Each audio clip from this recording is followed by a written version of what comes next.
Journey to the End of Night showed that it built upon the season opener from the previous week and that the actors were settling into their roles more, as you could see that Justin was more relaxed playing Michael Knight Jr. Torres seemed less of a douche in this episode compared to last week where he was heavily on Michael's case. Kit was developing more of a sense of humour, particularly where he would change his voice from male to female and completely creep Mike out. And I have to say, while that fazed me for a moment, it also had me in fits of laughter for a while. A lot on Knight Rider Online argued that this episode is a lot more like the original Knight Rider, and it is. But there are some aspects that are like that of the first Fast and the Furious movie, where the token protagonist would try to gain the respect of the gang he was trying to infiltrate and eventually expose. But then again, Fast and the Furious was produced by GST, so I shouldn't be surprised with that aspect of this episode.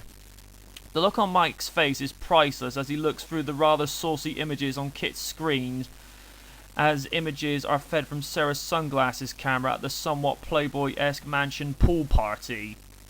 What I didn't like with one aspect of Kit is where he was vulnerable to structural damage by going from attack mode to cruise mode whilst turbo boosting through mid-air. Knight Industries 2000 was near enough indestructible and was not vulnerable to structural damage, so why should this Kit be vulnerable? Speaking of the special effects, the blue green screen effect aspect of this series is really starting to cheese me off. I appreciate this is a safer way to do challenging shots that would be dangerous to do anyway for real, but by the same token it takes away from the effect of the show. My 2 cents, take it for what you will. The 3D object generator gadget's a nice touch and just shows how much the show has moved forward technologically.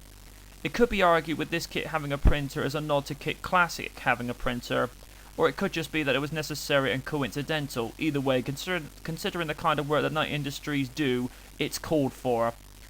A real twist is how, when Knight presses the tattoo on his arm on Kit's hood, and the touchscreen functions appear, and classified documents regarding Mike's past appear. I find it interesting with the twist in this episode is how you didn't see Mike's friend Sean turn heel until near the end of the episode, and trying to steal Kit in the process. More evidence that Kit is learning human traits is how he queries Michael about his emotions regarding Sean. Mike merely feels somewhat conflicted because he was like a brother to him. Kit had been watching a western earlier and was watching the conclusion of it, and during that the two of them were talking about friendship and humour, and while friendship was a new and interesting concept to the Mustang, he would be honoured to consider Mike a friend. It was a nice ending to a good episode and remnants of the original Michael and Kit and how they bonded at the beginning and accepting each other as friends. It's getting better. Roll on, episode 3.